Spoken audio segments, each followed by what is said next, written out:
Bienvenido. No, un placer, Carlos. Gracias por estar con nosotros. Muchas gracias también.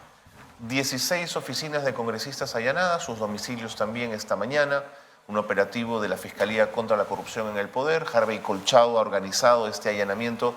Creo que en la historia de la República nunca habíamos visto una situación tan engorrosa y fea como esta. ¿Qué te dice, Juan? Bueno, los números señalan que ya son 19 los parlamentarios, incluyendo a Betsy Chávez. Coincido contigo que nunca se ha visto esto en la historia de la República y ambos somos lectores de la historia de nuestro país. Y al menos, si lo limitamos a este siglo, o lo que fue el Fujimorato y lo actual, el nivel de descomposición del Parlamento es impresionante. Pues no solamente estamos hablando de faltas éticas, un buffet de 200 soles, utilizan los pasajes como se le da la gana, un nivel intelectual bajísimo, ¿no? La desconexión con el país, ¿no? La desconexión con el país, sino estamos hablando de asuntos penales, asuntos que tienen que ver con empresarios que han dicho, le he dado 5 millones de soles al señor Pedro Castillo para que él pague congresistas. Eso es lo que se está investigando ahorita. Entonces, más que la acción penal que ya deteriora aún más a este Parlamento, yo creo que la presidenta Dina Boluarte no puede ponerse de costado a este tema. Ella hoy debe exigirle al Congreso el adelanto de elecciones y plantear como alternativa, si se niega, su renuncia. El Perú no puede tener un Congreso con estas características. Un Congreso así, con 19 personas allanadas, con los topos, con los niños, no puede hacer ninguna reforma. Va a bloquear cualquier intento de fiscalización, va a ponerse en contra de la propia institucionalidad, porque desean mantener su libertad. Entonces se van a agazapar en el foro parlamentario, pero para ir en contra de la esencia del foro parlamentario, es decir, para proteger la corrupción. Entonces es inviable completamente. Y se debería pronunciar Williams ahorita para poner en agenda cuanto antes ese tema, el tema del adelanto de elecciones para abril del 2024, y la señora Boluarte no puede comportarse como cómplice de este Congreso y tiene que salir de inmediato a decir, si el Congreso en las próximas horas no empieza a legislar para el adelanto de elecciones en abril, yo renuncio. Porque ella misma es inviable como tal con un Congreso así. Pero no le veo talante a Boluarte para pechar a este Congreso, Juan. Depende de él. No, no es pechara, es simplemente poner esa condición como alternativa que no lo hagan. Porque si ella realmente tiene una decisión política de cambiar las cosas en el Perú, no puede convivir con un Congreso corrupto. Eso desbarata por completo cualquier mensaje que ella dé deslinde con Pedro Castillo. Ella deslinda todos los días con Pedro Castillo, lo trata de corrupto para arriba, habiendo sido su socia. Sin embargo, va a convivir con un Congreso que fue funcional a Pedro Castillo, que está demostrando que le compraron votos con dinero, con prebendas, con obras para favorecer a Pedro Castillo. Ella se va a mantener cómoda con eso. O sea, simplemente es inviable. Esa es una perspectiva válida, pero déjame poner otra mirada sobre la mesa. Hay quienes interpretan el actuar de la fiscal Benavides y de tu cuerpo de fiscales como parte del juego de la presidenta Boluarte en pared con este Ministerio Público. O sea, que no se trata de una acción fiscal real de persecución del delito, sino se trata de una convivencia también ejecutivo-fiscalía. ¿Te hace sentido esa posibilidad? No, yo no lo veo así, porque esto viene de atrás. Viene de declaraciones que motivaron, que gatillaron la salida de Pedro Castillo. Cuando Sara Goday, la empresaria, dice que le ha dado 5 millones de soles a Castillo para que reparta entre parlamentarios para comprar los votos en contra de la vacancia de diciembre, eso fue estando Pedro Castillo presente. Cuando los miembros de la DINI señalan que tenían que contactar a una serie de parlamentarios para comprar votos, pues simplemente estaba Pedro Castillo presente, el mismo jefe de la DINI. Entonces esto viene de atrás, es un impulso que viene de atrás. Y luego lo más grave, te he escuchado hablar del tema de o estaba hablando ahí con los muchachos, el tema de los parlamentarios que votaron a favor de Pedro Castillo. Yo quiero señalar un hecho como político, como observador. ¿No? Dime. Los de Fuerza Popular. Roberto Sánchez era el operador político de Pedro Castillo en el Congreso. En el Congreso, sí, claro. Yo como político sé, ¿no?, que el señor paraba más en su oficina del Congreso que en el ministerio. Y eso lo saben todos los parlamentarios. Dime, te escucho. Y eso le da... Nos están escuchando, está bueno. Claro. Perdóname. Y aún más, Carlos, Este señor, al ser el operador, era el que conseguía los votos en contra de la vacancia. Ok. Y por lo tanto era el que intercambiaba favores del gobierno a cambio de votos. ¿Qué tipo de favores? Juan, si es tan claro por qué se le han perdonado, por qué No, le han perdonado la ¿por qué? vida. Porque sabe mucho. Porque Ajá. este señor ¿Tú crees que esa es tranquilamente la puede tesis? decir, ustedes me sacan, yo hablo. Ok. X, Y y Z han recibido favores del gobierno. ¿Qué tipo de favores tendrá que determinar la Fiscalía? Porque que no utilicen como pretexto lo de Gaela, lo de la señora Gaela. ¿No crees que tenga que ver con transfobia y esas cosas? No, lo que sucede es que sería demasiado ridículo, demasiado burdo. Y mira, y si fuera así, ameritaría ser un escándalo nacional. ¿Ah? Y la verdad es que no entiendo mi país. Yo soy una persona que tiene posiciones conservadoras, pero encima de lo conservador está mi respeto a la Constitución. Por supuesto. Entonces, Y al voto ciudadano. y ¿no al es voto, cierto? por supuesto. Entonces, que un Congreso con fuerza popular a la cabeza diga, tú no entras porque no me gustas, y permites que un golpista, una persona que ha atentado contra el Estado de Derecho, que se ha zurrado en la Constitución, que ha complotado contra la misma, se mantenga en el Parlamento, eso ameritaría ser un escándalo nacional total. Siempre buscando el otro lado, Juan. Pero de pronto el papel de Roberto Sánchez era de ese operador político que Pedro Castillo no tenía en el Congreso. No, pero Necesitaba por eso alguien que de mismo, yo alguna te manera señalo que mi articulara. ¿no? hipótesis es esa, no la de Gaela. Yo te he señalado, eso amerita un escándalo ya de por sí, el pretexto que están utilizando, no queremos que entre un trans, ¿no? Eso para mí me parece de niños, sería ya un Congreso no solamente corrupto, sino inaceptable, por infantil. supuesto, y infantil, así discriminador, totalmente claro. discriminador, ¿no? De lo peor. Que lo es, pero ya sería, no tendría nombre. Yo creo que es más lo otro, que este señor como operador de Pedro Castillo, como el hombre allí que paraba más en el Congreso, que ha recibido personas, parlamentarios en su oficina, que todo el mundo le tocaba la puerta. Mira, no olvidemos un antecedente. A ver. El ministro de Transportes, que luego salió y que ha huido del país, Silva, fue perdonado en una primera censura por este Congreso. Y entonces todo el mundo decía, ¿cómo es posible que lo perdonen claro. a Silva? ¿No? ¿Y por qué? Porque igual se reunía con todos los parlamentarios. ¿Y quiénes encabezaron el voto de rechazo a la censura del señor Silva? Fuerza Popular.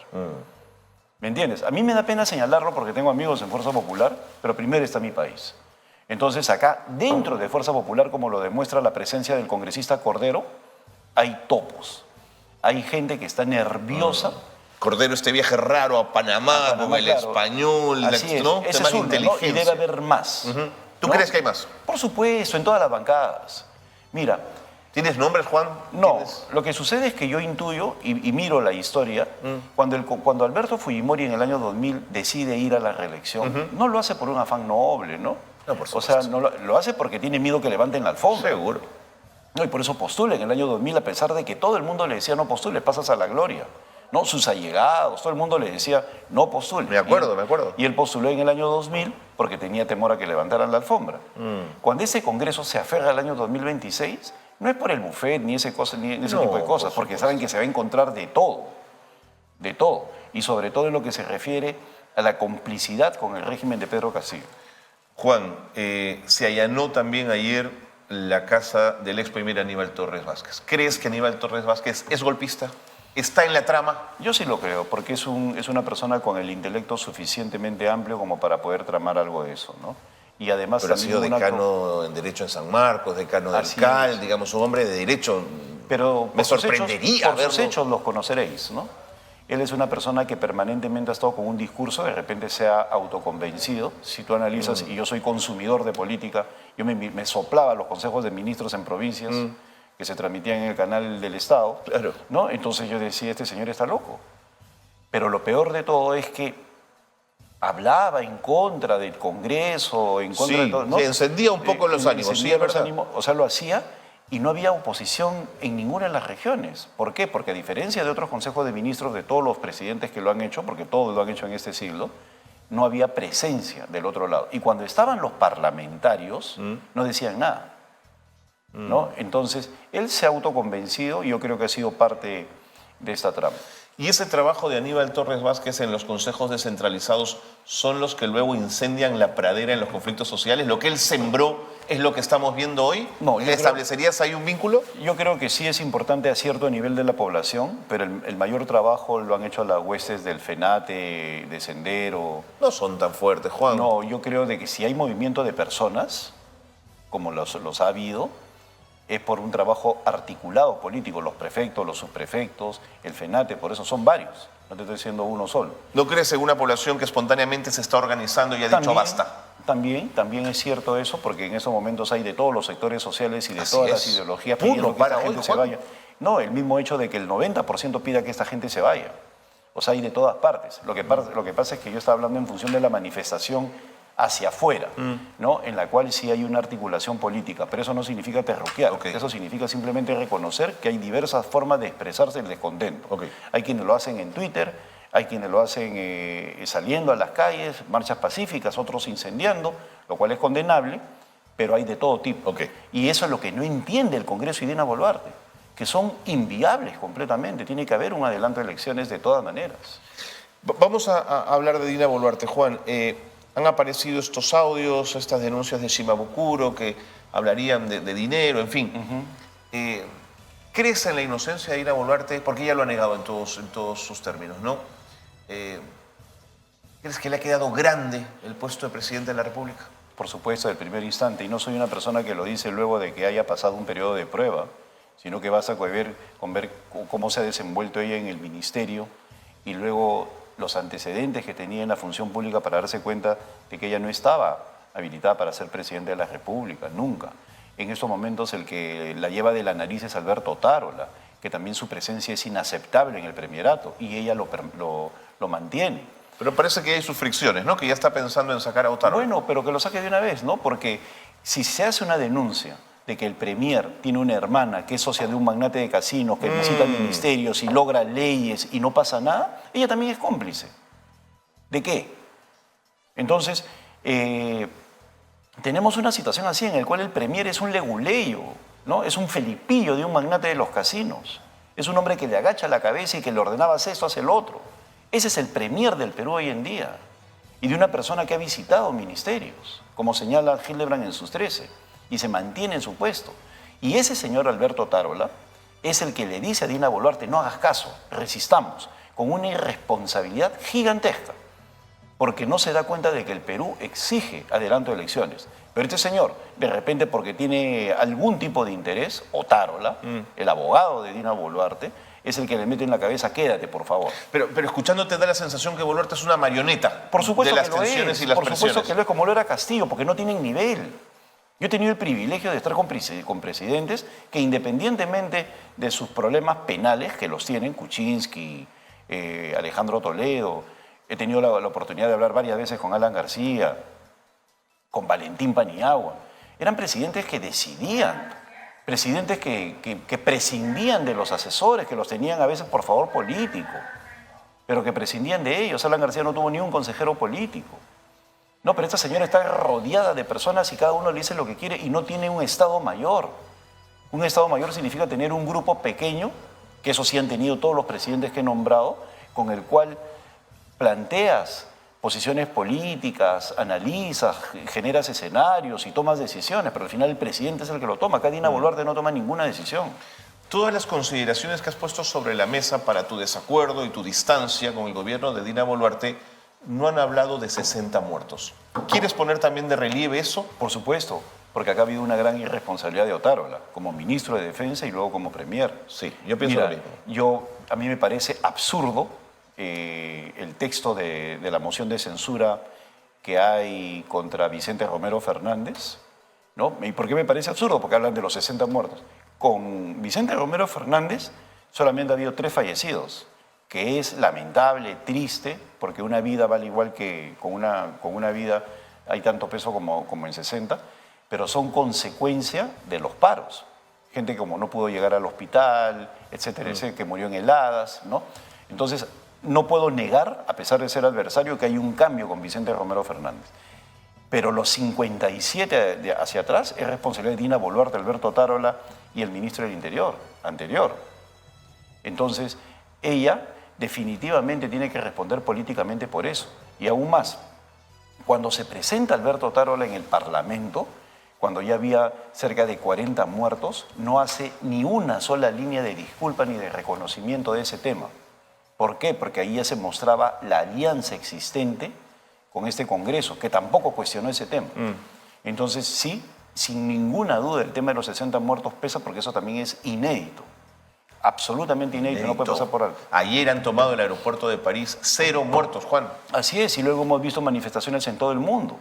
Y sin embargo no hay ningún tipo de muertos. Entonces, hay formas, como lo está haciendo Vicente Romero Fernández, hay formas para poder... Mira, te habla una persona... Jorge Romero es el repartidor de calendarios de Keiko, Juan. ¿Ah? No, pero esa es una cosa. Estamos hablando de la forma como reacciona. Por eso te digo, yo no sé si le doy tanto valor a Romero. ¿Ah? No, yo lo que he dicho es que en términos de los fallecidos. No, de acuerdo, entonces entiendo. Que es completamente distinto. Mira, ¿qué es lo que está pasando acá? Por eso tampoco es viable este gobierno. Yo soy una persona que tiene contacto permanente con periodistas. Una vez hablaba con el destacado, bueno, legendario periodista puneño, Percy Almaz, ¿ya? Que había hecho un panel en Puno. Y él me decía, Juan, acá a Puno no puede venir ni uno de los 130 congresistas, ni uno. Tampoco podrían venir los ministros. Y mira tú a los ministros y los congresistas. Los congresistas se van a sus fiestones en La Libertad, pero no tienen tiempo para ir a Puno, no tienen tiempo para ir a Madre de Dios, no tienen tiempo para ir a Apurímac, a Bancay. Las expresiones de violencia sobre ellos han sido bien marcadas estos últimos días, ¿no? Por eso, porque ya no tienen representación. Y los ministros igual. El ministro aterriza y le meten huevos. Sí, claro. Y lo que yo nunca había visto, ver a los congresistas y los escupen. Sí. ¿No? Entonces, es una situación realmente de deterioro total. Y sin embargo, cuando yo he sido parlamentario, o cuando he sido ministro, o cuando he sido consejero presidencial, he participado de procesos de negociación. E iban los parlamentarios, los ministros, y se establecían contactos con la población. Ese nivel de intermediación, el último de los cuales participé, fue con Pedro Castillo, casualmente, en la famosa huelga magisterial que duró 7 meses, que Vicente Ceballos, que estaba liderándolo muy bien, que luego fue premier de Martín Vizcarra, Vicente Ceballos era de la Comisión de Educación, y necesitando él articuladores políticos, me invitó a... ¿Y estuviste ahí en esa negociación? Como parlamentario, ¿no? De acuerdo. Porque conocí a algunos de los dirigentes, no Entiendo. traté directamente con Pedro, pero sí con otros. Pero a lo que voy es que los parlamentarios juegan un rol importante, necesario en poder tumbarse una huelga. Y ahorita dime qué parlamentario está intermediando con Puno. No, cero. Por eso te digo, es completamente inviable. Este Congreso no está cumpliendo con sus funciones de representación ni de intermediación. Pero Juan, si Dina Boluarte te está escuchando en este momento, te diría, es que el adelanto de elecciones, desde su perspectiva, no resuelve el problema. ¿Por qué no Iríamos a elecciones con las mismas condiciones con las que nos hemos enfrentado en el último proceso, la misma dispersión partidaria, la misma representación pobre, sería el resultado de esas elecciones. Mira, yo le diría a la señora lo siguiente, ¿no? Señora, se ve por lo visto que usted no sabe nada de administración. Acá hay una certeza, su gobierno mediocre y un Congreso corrupto. La posibilidad de un cambio siempre será mejor que permanecer en el Estado. Una bocanada de aire, dice Fernando, pues, una oportunidad. Yo no coincido mucho con Fernando, pero yo sí creo de que en términos ya de ingeniería, de matemática, el cambio siempre es preferible a una posibilidad como la actual. Entiendo. Ahora, lo lamentable es que hay muchas personas que por conveniencia política apoyan a Dina Boluarte. Por ejemplo, Rafael López Aliaga. El señor López Aliaga, si no fuera alcalde de Lima, estaría pidiendo adelanto de elecciones. Pero ahora se convierte en socio de Dina Boluarte, socio político, la defiende, que se queda hasta el 2026, por una sencilla razón, que sería muy rochoso que él postule abandonando la Municipalidad de Lima. Igual Roberto Quiabra. Roberto Quiabra era de los que decían, no vamos todos, ¿no? Lo decía en todas partes, y ahora que se queda hasta el 2026. ¿Por qué? Porque está formando su partidito. No te quiero quitar razón en lo de López Aliaga, pero también hay que pensar que un alcalde de Lima no mueve un solo policía sin el gobierno central. Que tiene, de acuerdo, tiene que llevarse bien con él, digamos. Él decidió bajar de liga, pues. Él decidió bajar una liga menor, pudo haberse quedado como líder de la oposición, y no lo cuestiono a él como persona. ¿Y aglutinar a la derecha, dices tú? Claro, lo que pasa es que en su afán de tener un cargo público, bajó de liga. Y al bajar de liga, él ahorita limita su posición política y estamos en un país sin oposición. Y mira, y por eso es que la gente se levanta en las calles. O hay lo que pasa en Madre de Dios. Si tú no encuentras un líder político que represente tu indignación, ¿qué haces? Esa indignación la manejas tú mismo. Claro. Entonces, como no hay un líder de la oposición, porque el señor López Aliaga decidió bajar de liga, ¿no? De las ligas mayores está en las ligas intermedias, Entonces, y no lidera la oposición, y no existe en estos momentos un líder que haya sido candidato presidencial, porque De acuerdo. hablar de Urresti o de Forzaya es una caricatura, surge la indignación popular, ¿no? Y es por eso que tiene asidero en este proceso contra Dina Boluarte. Juan, una última pregunta, que el tiempo me gana. La tercera sala penal de apelaciones nacional confirmó la resolución que declara fundado prorrogar el plazo de la investigación preparatoria por 12 meses contra el expresidente Kuczynski, investigado por el presunto delito de lavado de activos. ¿Has podido seguir de cerca este proceso? Tú fuiste parte de la organización política, eres cercano a PPK. ¿Qué sabes? ¿Qué has visto? Mira, la verdad es que me alejé de eso. A mí me acusaron injustamente, pero por una lectura equivocada de una resolución. No conozco muy bien el tema, Ok. pero sí puedo hablar en términos amicales. Eso de dice, en Pedro términos Pablo personales, Kuczynski ¿qué y sabes? de Alejandro Toledo, ¿no? Yo considero que ambos, como expresidentes del país, tienen que enfrentar todos los procesos judiciales sin mayor tipo de maniobra. Claro, fuiste ministro de Trabajo de Toledo, ¿no? No me acuerdo. ¿Cómo? Fuiste ministro de Trabajo Ministro de de Toledo. Trabajo de Alejandro, claro. Y por eso yo creo de que las maniobras que se vienen dando en términos legales... ¿Y su extradición, dices? de su extradición, No, completamente dilatoria, para evitar, va a caer, ¿no? Yo creo que no es digno de quien ha sido Buen jefe punto. de Estado, Buen punto. ¿no? Una persona que ha sido jefe de Estado Y que se dice inocente. y que se dice inocente tiene que venir a aclarar, y tiene que pagar por sus culpas, y tiene que decir toda la verdad, caiga quien caiga.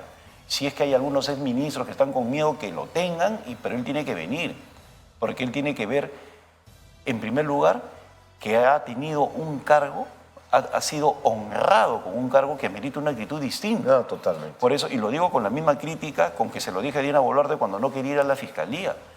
La actitud de no querer ir, de dilatar, le quita dignidad al puesto de jefe de Estado.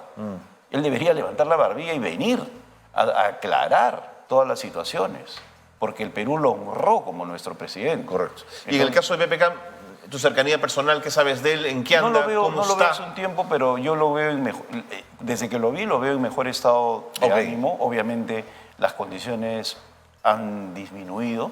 Yo espero que salga bien librado de todo esto y la verdad es que si se amplía, que sirva para determinar la verdad y pueda él estar bien. De acuerdo. Juan Chaput, muchísimas gracias por haber Gracias. estado con nosotros. Tus puntos de vista, por supuesto, válidos y puestos a disposición de nuestros televidentes para la discusión y seguir sumando puntos de vista. Gracias por haber estado con Gracias. nosotros.